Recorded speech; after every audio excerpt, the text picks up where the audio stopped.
had a rude awakening in this life, which was getting sober, and that was just grace. It was a regular day at the office. I wanted to stay loaded until I could get high, you know what I mean? The difference. Drinking and all like that was to keep me loaded until I could get high on some drugs. And yet, something happened. My mind, it really felt like a portal. You know, there's no place, but it felt like a download from some other place. Broke into this stream of thinking called selfing and put a halt on it for a couple of minutes. And I was in total shock. I never believed it could happen. And yet it happened, you know. I wasn't even looking. It was a regular day at the office. I didn't want it to get better. I just wanted to drink until I could shoot some coke. I'd pretty much given up all hope of it getting better. I was just going to try to stay loaded until I parked in front of the door of jails, institutions, and death again, because I've been parking there quite a lot. It was reserved parking. My name was there. Pull in, you know. And yet something interrupted the whole momentum of a life. And I had a pretty strong momentum going down, you know, for years, getting loaded and just fucking living on bottoms and like a parasitical life. Prostituted, you know, myself and a lot of things just to get high.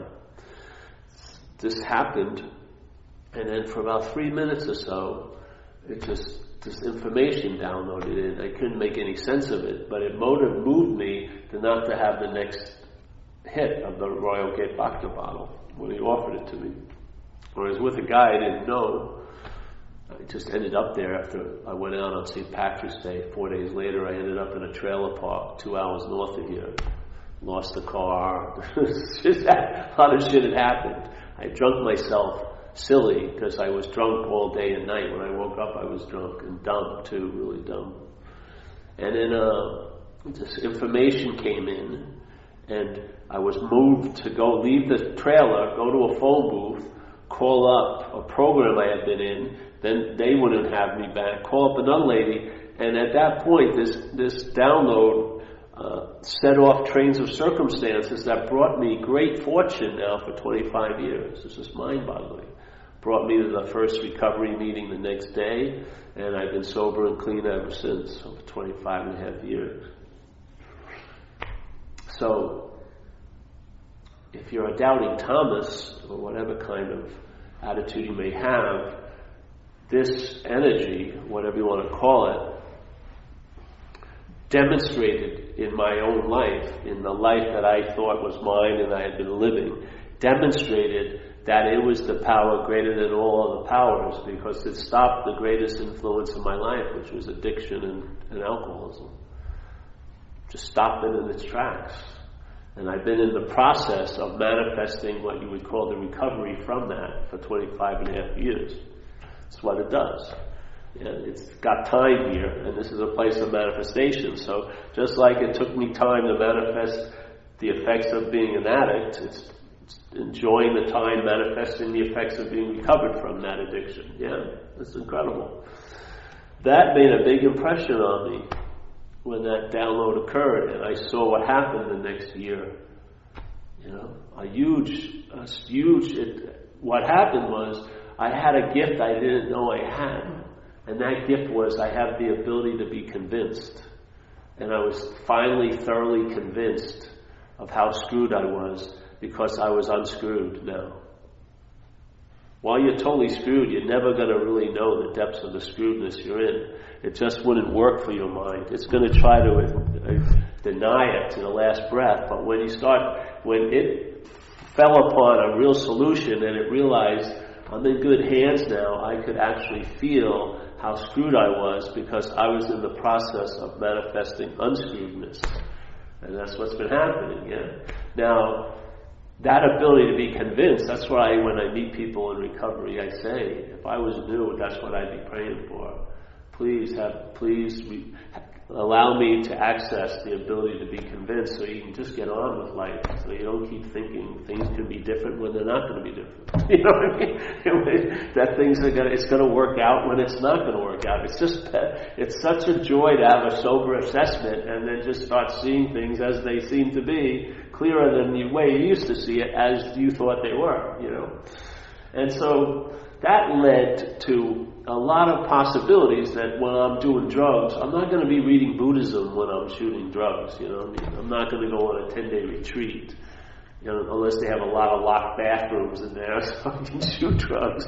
I'm not going to be motivated. So recovery brought about the possibility that I could entertain other ideas, which I had entertained when I was younger, like looking into quote-unquote spirituality. The only way that even was presented to me was that the disease of alcoholism had been put to sleep. Then I could go on and start entertaining other ideas. And what occurred was, after a few years, it brought me to a meeting, sort of like this, but it was outside, over in the East Bay. And I heard a lady share. I couldn't even hear her. She's very soft-spoken. And it didn't even matter if I heard her or not, because I felt something. Now, I could say it was the place, but it was my own mind, basically. I felt something, and it became like an unspoken yes for me. It hit me before all the mental knowing I could ever acquire. This was like a pre-knowing, like an unspoken yes. And then I just entertained what I heard, and I started reading different books, not 20 of them, maybe 2. Entertained the novel ideas that they were putting into my head, entertained it, and then I knew when it was enough. All right, now it's about time. Yes, there was a great statement I heard a teacher say that I really love. It's from Zen and Zen Buddhism, and it's like he was explaining what his role at the moment, and his role was, I'm a man standing by the river selling water. Now, if you sort of sit there and go, how could a man sell water by the river? You got the river, you got a free source of water. Why would you want to buy, water from a guy standing by the water source? It's supposed to hit you like that. Then he started laughing. He says, it's even funnier than that. I'm a man standing in the river selling water. That really had a big effect on me. That pretty much ended any pursuit of trying to figure things out. Because I got what he said. I said, I'm totally wet as hell, but I believe I'm dry and I'm looking to get wet. The only way I'm ever going to get anything of wetness is an experience of it, but it's just going to be pasted on the state of being dry.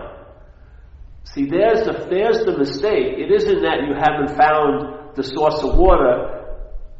You've taken the source of water to be something else. And that something else has a real noble, great idea to start looking for water. And it may sound great, and it may be very noble, and you may get a lot of mental kudos, and maybe other people will give you kudos, but you're wet already. So any pursuit to get wet is going to reaffirm the illusion of being dry. And it's not personal. Any mind that does it, that's what it's going to configure as. It's going to configure as the thing it's trying to move away from, which is that it's dry, and that's the lie. The lie is that you're dry. And when you realize that's a lie, the impulse to get wet may diminish because you are wet. Like in recovery, they say, now you'll be able to enjoy peace of mind. Now you'll be able to enjoy the basic state of wetness instead of enjoying and trying to figure out formulas of how to get wet. You'll just enjoy that you're inherently wet. Yes? So when the mind immediately and always wants to refer back to being dry as the fact, as the baseline, you'll see, oh no, that's not so. And you'll derail that train of self-will without even getting on the train. You'll just see it as its whole premise is false. You're not dry.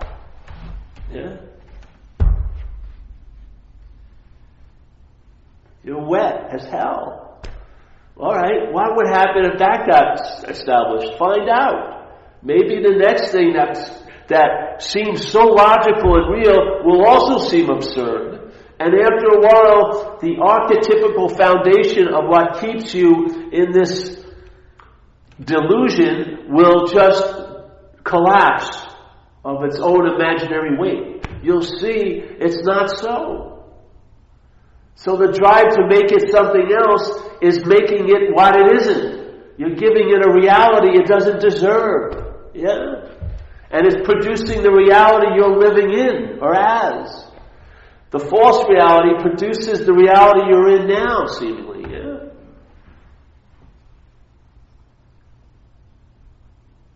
So this is like a backdoor way.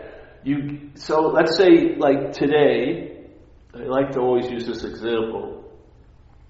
If you were in a coffee shop, any coffee shop in Vancouver or San Francisco, I bet you would not have heard one conversation talking about the effects of gravity. Yeah? Not one. No one's going to be going, your shoulder's a little down, Sean, gravity's got something that it doesn't like you today. And yes, nobody would do it. Yet, we're constantly influenced in the physical experience by gravity. Yet, no matter how much you study it, and even when you're going up the hill, this is what I know is gravity, but it's not like knowing gravity. It's an idea of gravity. But if you went into an anti-gravity chamber, you would now know gravity by its absence. Its effects would not be there, and then you'd recognize it by the absence of its effects. This is exactly what happens. You entertain, I'm not that, whatever that may be. It's just what's being pointed at by the thought system. Because the thought system, the inner dialogue, is narrating your day, your life, your past, your future. It's all rooted in the past. And this interpretation is taken to be grounded in some truth that you're a long-lasting, independent, separate entity. If you try to chop some of that down, the belief that you're a long-lasting, independent, separate entity is the petri dish that all those mental and emotional jungles are growing from. They're going to just morph and grow again. You'll have to have an incredible machete, and maybe you'll have a little bit of daylight, and then it'll grow right back again, because the petri dish isn't being seen. The foundation of the story is that you're a long-lasting, independent, separate entity, that you are the doer. You're the doer of the actions that are happening through this. You're the doer of the thought system. You're the doer of the feelings. You're the doer of the seeing, the hearing, the tasting, the touching, the smelling. You're basically the alpha and omega of everything. So you become the center of this mental universe. And you become God in a way. You're telling yourself how you were, how you're going to be, how you are, how they were, how they're going to be, how they are, how the world was, how the world should be. If it ain't, I don't know how you could define it as anything other than playing God. Yeah? And so it plays God on this premise that you're it. And yet you're not. And that's the relief. Because being that is what is activating all of the other shit. All of the mental obsession with self is all because it's about you. All the incredible drenchedness of time is because you're living from the past all fucking day. Yeah? Your whole day's been interpreted all freaking day. Yeah?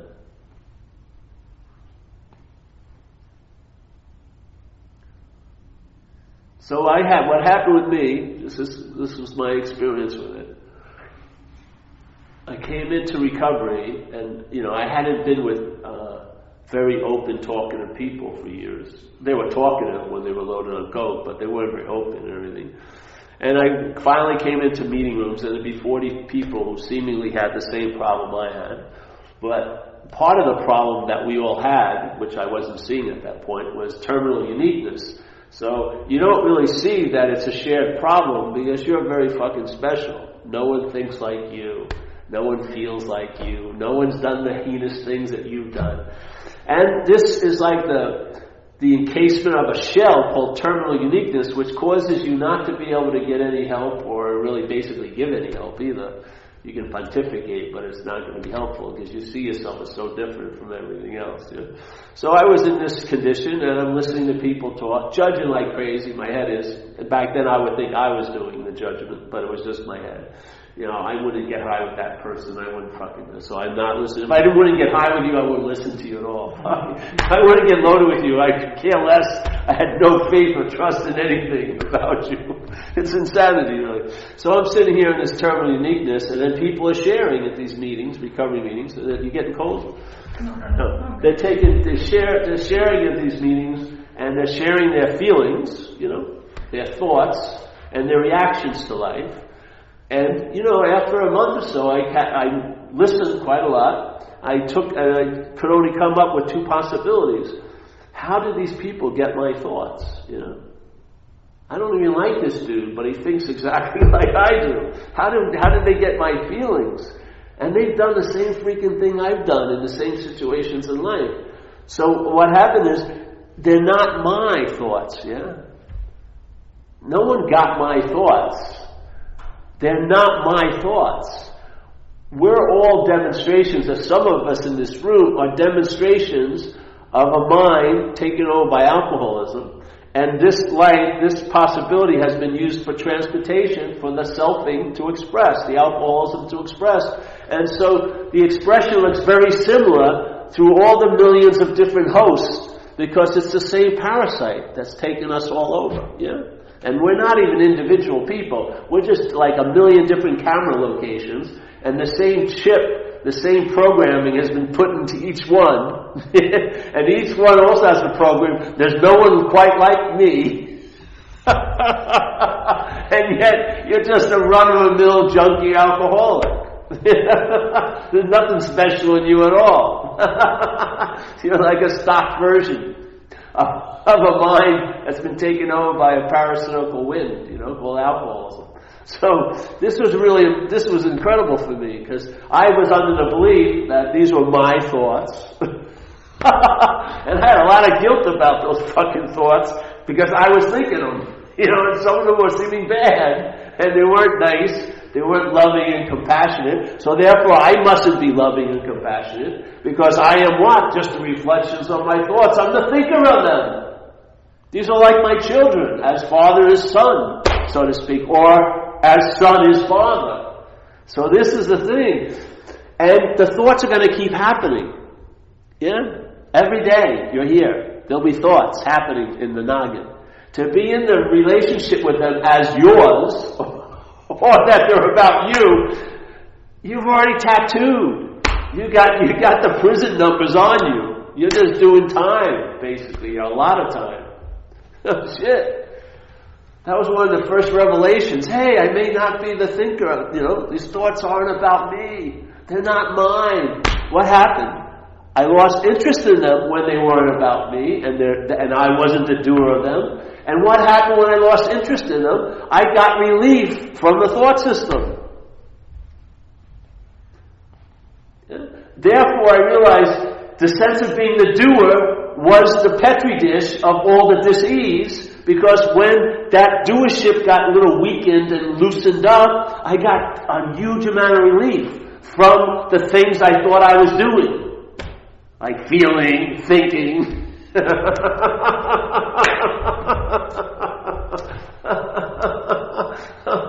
So here you get a free sample of, geez. So the bondage isn't produced or it's facilitated by the thoughts, but the real bonding is that I'm the thinker. That's the bonding point. That's what's using every thought that goes by, held as I'm the thinker, to facilitate the bonding of this mind to the idea of being the doer. To being the haver, to being the thinker, to being the feeler. You don't see it? Every thought will now be used to facilitate and strengthen the idea of being the doer. And let's look at guilt and shame. Where does guilt and shame come from? And where does it rest? On doership. That's the branch it finds a great home for. If you believe you're the doer, there's going to be guilt and shame about what you committed and omitted. Because you believe you omitted and committed. How are you going to get out of that vice-like court system? You're fucking convicted, sentenced, and you're not going to get parole or probation. The thoughts are going to still be held as yours, and they're not always going to be good thoughts. You know what I mean? You may have some lustful thoughts come through your head. You may have some like, this guy's a fucking idiot thought. But if you're holding it as yours, what does it generate? Tons of more thoughts. And then emotions. I'm a bad person. Yeah? It's like a person who has a dog and the dog is unruly and they're embarrassed because it's my dog. I mean, the dog represents them and they're embarrassed because of their dog's behavior. Well, I tell you something, you're really severely fucking crimped up with your thoughts as yours. They're not very far-sighted and benevolent all the time. They're fucking slimy, selfish, driven, lie and cheat for a fucking dime. How are you going to get a good shine from that? Yeah? It's not like having perfect kids. Your dog's like one of the ugliest dogs in the world, shits everywhere, bites people. You're going to be fucking embarrassed. I can't go anywhere with this dog. Yeah? You don't see the correlation? If the thoughts are yours and they're about you, jeez. That's why one thought can change your whole day. It's not the thought can change your day. It's that it's about you or you're the thinker of it. That's what changes your day. Yeah?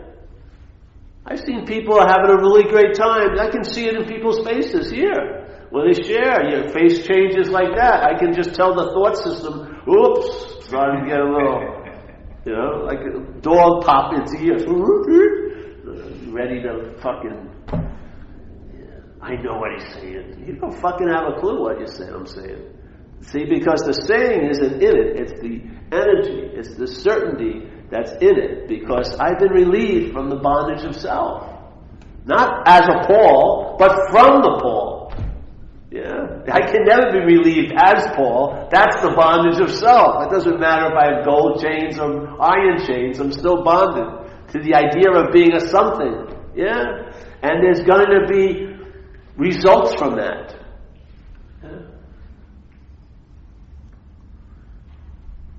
So if you get relief from, let's say, the problem, which is an activity, a mental process, not mind. Mental is different.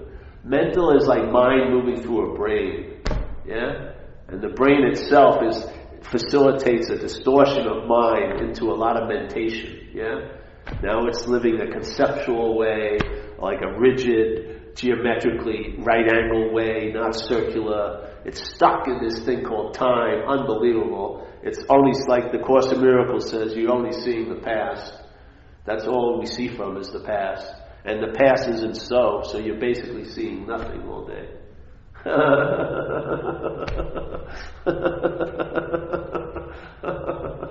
And your mind just makes it something.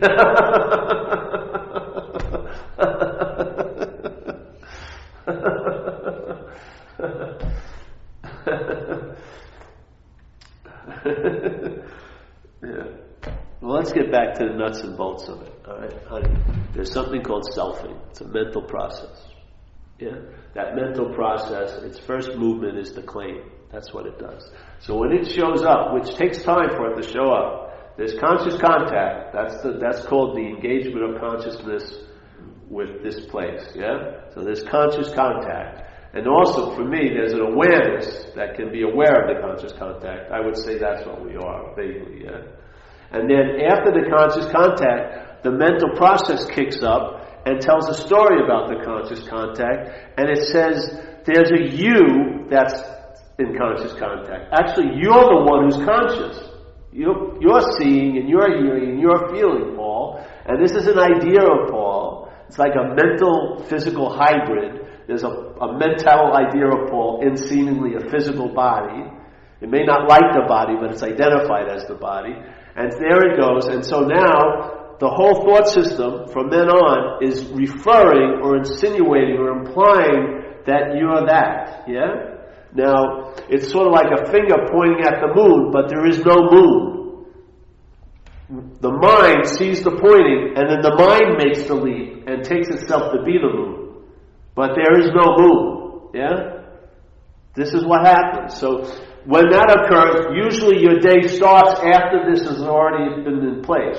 You're now taking yourself as this. Yeah. So you wake up You wake up on the game board of life, like say square 4. You totally have forgotten the first 3 squares. Yeah. And so now, and if you look at a game board, you can misconstrue the purpose of the game if you saw it from square 4 and you thought that was the beginning. You may get a whole different idea of what the meaning of this whole game is, yeah? And it'd be really nice if you could get the meaning from square 0, but you're never going to get it from square 0 if you take yourself to be square 4. It's realizing you're not square 4, what's going to dawn on you, you're square 0. If it happens on the 34th square, if it breaks open and you realize something, you'll realize you're on square 0. If it's the 55th square, every time you wake up, you'll be back at square 0. Then you realize you've never left square 0. Every other square can only appear to be so. There's only one real square, which is square 0. And you are embedded there. You are that. Everything else is just seemingly so, but that is what's so. But what's occurring is we're giving the meaning to seemingly as being real, and if we're doing that, this has to be unreal. We have to keep making square 0 unreal. And the weirdest way we make it unreal is by searching fucking for it. That's what a lot of people don't find out. You're making it unreal by searching for it. Because you're searching for it from square 4. If you just sweet, hey, I'm not on square 4, you'll have a Zen bitch slap, you'll wake up at square 0, and you'll realize there's only square 0. Now, the mind will keep appearing to be on different squares, but you'll have the inside secret, or the open secret, or the gateless gate. Things will have dawned on you. Yeah? So while you're on square 7, there's the recognition of square 0. Square 43, square 0. If the game gets extended and there's square 853, square 0 is still the baseline now. Yeah. So you've given up the search for square 0 because you are square 0. Yeah. There can only be a search for square 0 if you've taken yourself to be something else. If you're that, why would you search for it? It would be more an expression, not a search. Yeah. And then you would see all the different expressions of the same mind. Yeah. And I have total faith that you can't lose in this game. You know, it's not like you've missed the boat, because if it ever dawns on you, you realize there's no time, so there was no missing any boat. Yeah? There's no patience, there's no longing. None of that has any relevance in timelessness. Yeah?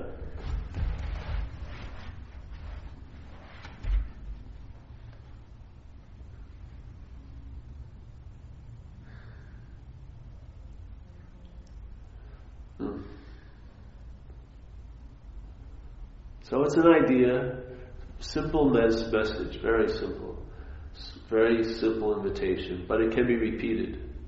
Repetition can be helpful, because repetition is used by the mentality to keep impressing the idea of that you're something you're not. A huge amount of repetition. So in a way, we use the poison as an antidote. Yeah. So we hold a few meetings a week for years now, so that if you need a reminder, you drop in.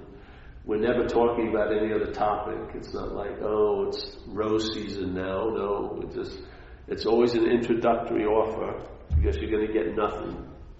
You can't return nothing. And we can't sell you a product because you are the product. That's all the message does, is it points that you may be what you're looking for. Yeah. And if just so happen it dawns on you that's the case, I would imagine you'll have a lot of interesting moments from then on. Yeah, you'll be in a position of finding out. You'll give up the holy grail of knowing. Yeah, you'll see the true security is an I don't know, because that puts you in a position of finding out. And if in your recovery, then the idea of having a higher power of your own understanding may change into I want to have a higher power of its own understanding. It's much more revelatory. If I let God be God and let Him download what He is, instead of having to live through the frame I put Him in, or her, or whatever. Yeah, it's just a name, but the energy. So it's much, and it's much more economical. Knowing, you become a storage unit. Yeah, you may know a lot of stuff, but it's usually not going to come up and be helpful when you really need it. It's just sort of, actually, you become a storage unit. You get heavied out by all the knowledge you have. In finding out, it's very economical. You're very pared down. Yeah, you're not carrying around much like wealth of ages or anything like that. You're just open and empty, therefore stuff can download very quickly. Yeah. So you're usually, if you don't know what's going on, then you're in the position of finding out what's going on every moment. Yeah, and things will be revealed. Yeah. Yeah. And if they're not meant to be revealed in this sense. So there you go. So sometimes I like the mind candy of going into esoteric stuff, but I rather just bring it back to dog shit awareness. Yeah, just like how is it translating at like 8 o'clock Wednesday in San Francisco? See how it's going there, you know. Because I talk to some people and they say, oh yes, I know time is a construct of the human mind. Yeah, you know it, but do you know, are you relieved of its influence? There's a difference between knowing it as a conceptual idea or knowing it from getting relief from it. Yeah? When you know it from getting relief from it, that's knowledge to me. Really. Yeah, you see? When you know something by getting relief from it, that's knowledge.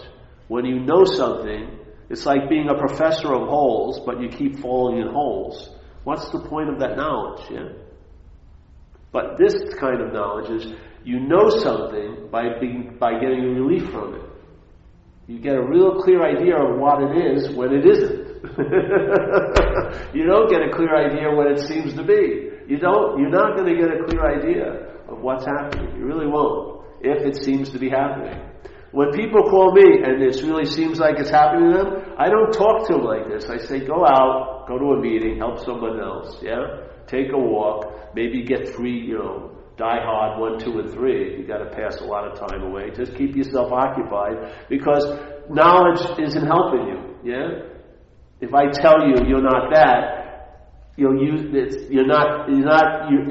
the seemingly so you need to take another form of action, like an action, yeah? Like get out of yourself, go help somebody, yes? But if you see it as only seemingly so, there's the relief. People who are in the relief aren't calling me up to talk about the relief. They're enjoying the relief, yeah? They're enjoying it. Just like when you're in acceptance, you're never going to talk about acceptance because you're in acceptance. It's not a topic. It's usually brought out when you're not in acceptance, or seemingly not. Yeah? When you're in acceptance, like if the temperature in the room is just fine, you're not really paying attention to the temperature. You can get on with other things, yeah? That's what this is like. Yeah? You can get on with other things. Like if I go to the beach, I can get on with surfing. I don't go in the water with tons of other things going on. You know what I mean? I go right in the water and I get a full spectrum experience of surfing because I'm there. Because why? I couldn't be anywhere else. And then when I walk out of it, I can't grab it. I can't drag the experience out with me to the beach. I can't try to linger over it and try to, suck it like an olive pit. It's done. Just no massaging with memory. It's just done. Yeah, and then you're on the shore and other things are going on. Yeah, you can't take anything with you. That's the richest person of all. You can't make anything out of it. Yeah. I mean, people talk to me about, I go on these tours to talk, and now they don't ask me anymore how it was because I say it's over, basically. But I can't mind anything out of the talk. None. When I leave here, nothing. Nothing. It's not accumulating like a vast amount of quality over all the thousands of talks that have occurred. No, none. Nothing. Zip. Zero with no 1 in front of it or behind it. Just 0 every time. In the beginning, I could get something out of it. Now, there's no getting anything out of it. No. And that's the richest you can be. It's so funny, man. People talk about, I go to a recovery meeting and they're talking about paradoxes, the mysteries of how could this have happened? But they're framing how things actually work from a failed system of thought. So to keep the integrity of the failed system of a thought, it has to be seen as a paradox, something that actually works. If a failed system would look at something that works, it would that's a mystery to the failed system. It's not a mystery. That's how it works. You know what I mean? That's how it really works. Or in Tao they call it the way. That's the way, not your way. The way, yes. Oh, it's very paradoxical. No, you're fucking insane, you're thinking. That's why it seems paradoxical. If you weren't relying on this failed system, you would see it. That's how the universe works. Yeah? You're in a movement of duality, so sometimes in the expression, deep suffering leads to an incredible relief. Yeah? Like an alcoholic life, lives on so many bottoms, and then there's like the phoenix rises from the thing. That's not a fucking mystery. That's how it works here. This mind is a dualistic expression. So you can't have the bad without the good, and you can't have the good without the bad. Yeah? Out of the bad, the good comes forth, and out of the good, sometimes the bad comes forth. That's what it does. Yeah? But it's like, oh, I did everything I was supposed to do. Went to school, and it's not working for me. It's fucking, I don't understand. Well, you're locked in you're relying on something that tells you these are the symbols that if you get them, they'll translate to being happy and at peace, but they're not translating. Yet you keep thinking, well, it's a different symbol or more symbols. You don't see. It's like totally goes over our head. Hey, this is a bogus formula. No, I just got to tinker with it. The girl's got to be 6'1" instead of 5'10", or somehow or another. The formula's going to work. It's like this insane mathematical system with the primary number 1, you. And we can't make sense of why it isn't working out. Because try a primary number 0 and see how it goes. Maybe things will make a lot more sense when it's seen from 0. But 1, it's like, why is this happening to me? There can't be a God that children are dying. What the fuck are you talking about? That's a God of your own understanding. God's not letting people die or anything. He's not fucking doing anything like that. This is what's happening. Yeah? It's crazy, man. It's crazy. So, this is very simple. Very, very simple. Entertain it or don't, because your mind's already gotten served with the spiritual subpoena. And if it's interested in this, it will not let it go. Yeah, and then things will start blossoming, and then you get the scent of what's blossoming, and you'll say, hey, this is good. And like Jesus says, a good tree cannot bring forth bad fruit, a bad tree cannot bring forth good fruit. You'll judge or know the tree by the fruit. Yeah? Yeah. I mean, how many times in your life did you really want to be where you were, and you didn't seem capable? Yeah? If it could have been just a chore that you were totally into, it would have been like the highest peak experience of your life. But you've always seemed to have been missing in your affairs, yeah? Something's checked out or not here.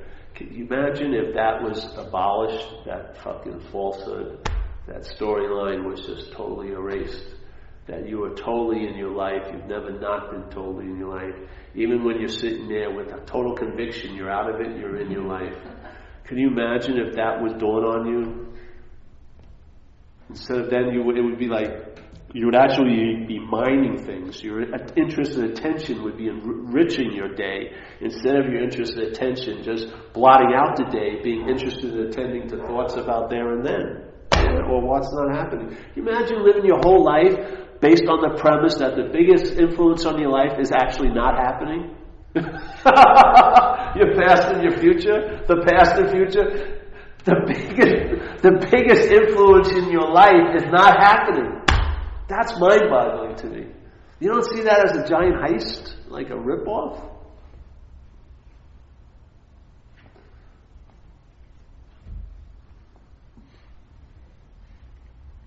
Yeah. We have a step in recovery. It's called the 5th step, where you share with someone your inventory about resentments and fears and harming other people and stuff. And what happened with me after I did that, I felt a new zest for life because there was more of what I really was available in my life what I've been missing is me, not the you that I'm taking myself be, but what I am. That's what I was missing in my whole fucking life. I wasn't showing up. I had a story about me.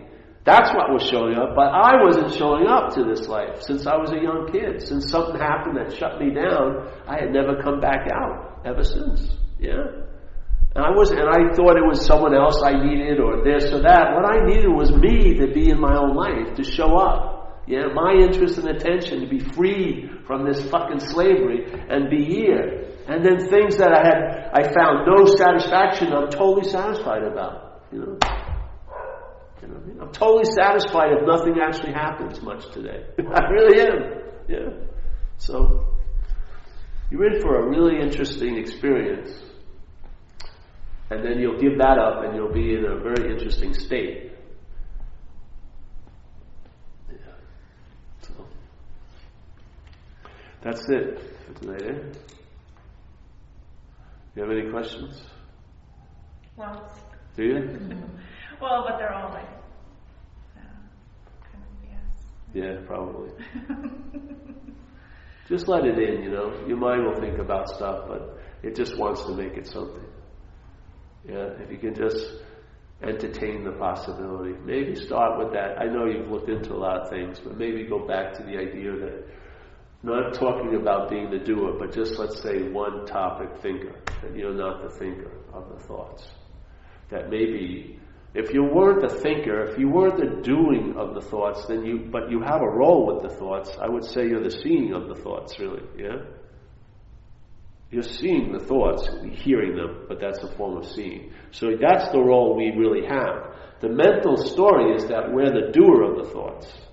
I don't believe that's the case. I believe you're the seeing of the thoughts. Yeah? And that seeing doesn't just arise when the thoughts come up. The seeing is always there. Yeah. So you're like the hearing of a note, but you'll never hear what's hearing, You're never going to see what's seeing. You're never going to feel what's actually feeling. Like this great teacher said, what's conceiving cannot be conceived of, So the mind that's conceiving all these ideas and thoughts cannot be conceived of. Yeah. It's a whole nother ball game what we are.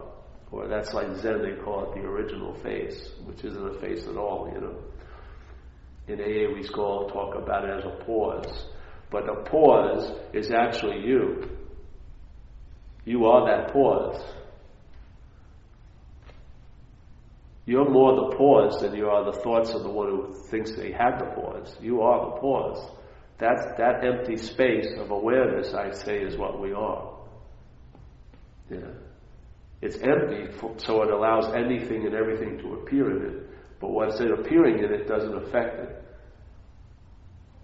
Yeah, I would say we're that.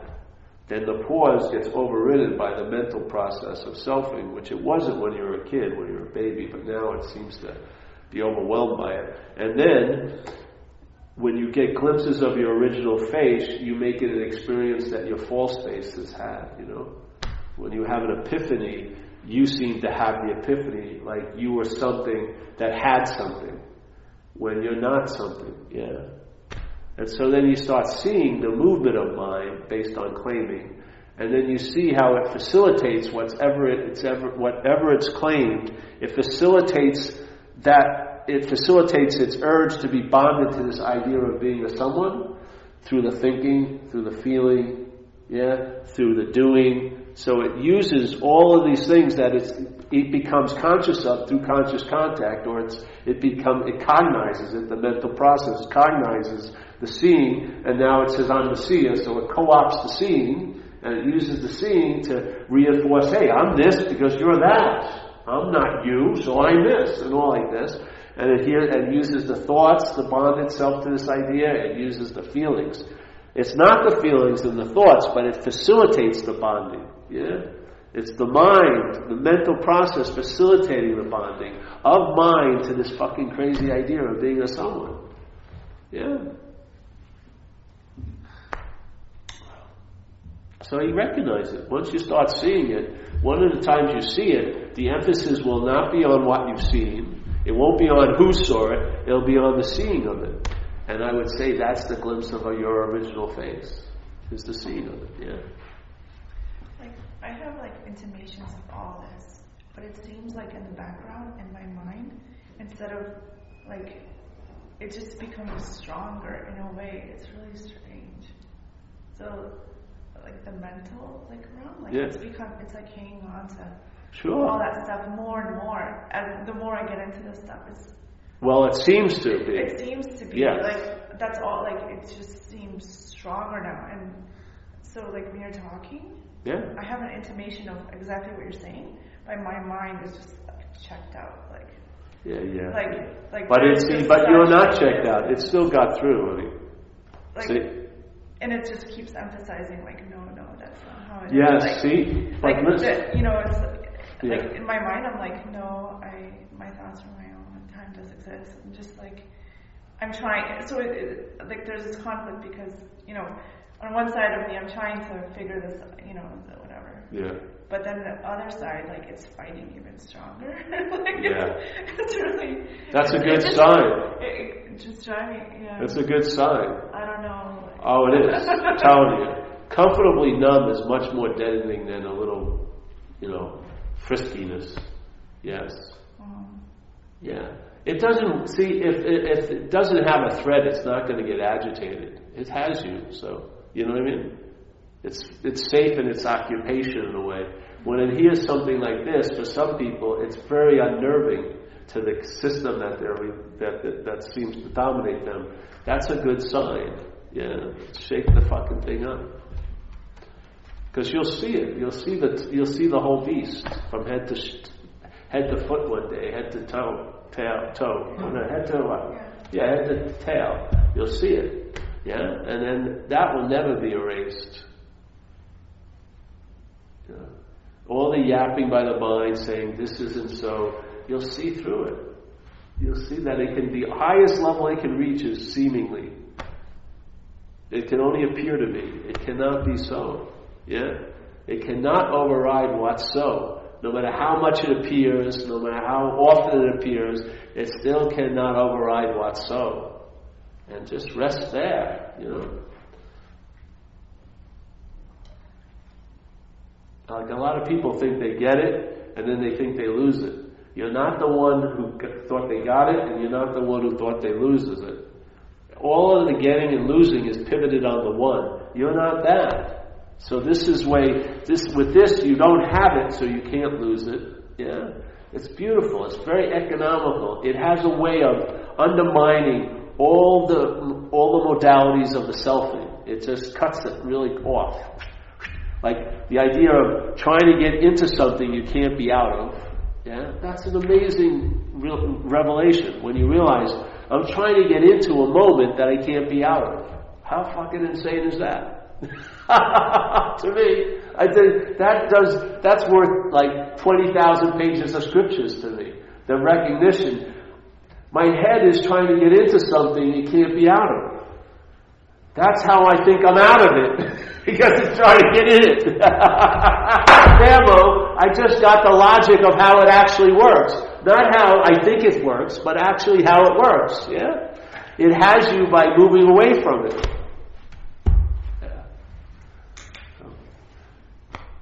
Well, come back again. Yeah, well, get me up to Vancouver. I should go up there. I like to go back to Bowen Island. It's nice. All right, today, no other questions. Only get one a night. So today, no other questions. Only get one a night.